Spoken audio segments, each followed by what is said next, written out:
Since 1997, the Monarch Butterfly has been considered a species at risk in Canada. This November, that status will be reassessed in light of increased threats to the charismatic creature. Veronica Cooper has more.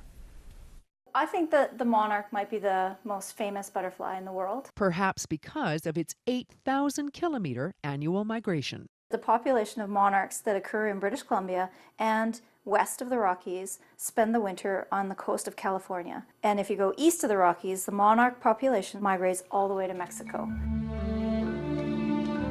One of the longest migrations of any creature on Earth. So it takes 5 generations of monarchs to come back, but only 1 to go down. So the one that flew south to Mexico in the winter does not come back. Its children do. They finally end up in a place they've never been before, and then that adult, that final adult, which has never been to Mexico, makes that journey. In the last 2 decades, the monarch population has dropped by 80%.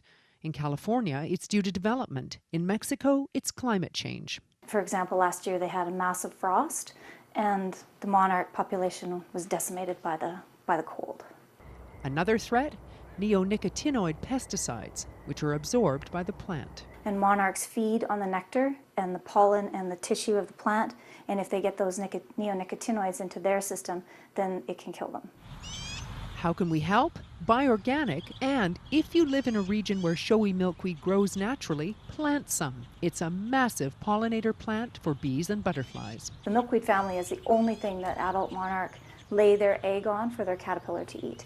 And the caterpillar, when it eats the milkweed, it gets poisons in its body that protect it from other predators, which is in part why monarchs are declining, because milkweed is treated as a noxious weed in many regions and removed. If you'd like to learn more, the Royal Museum shop has books on these beautiful creatures.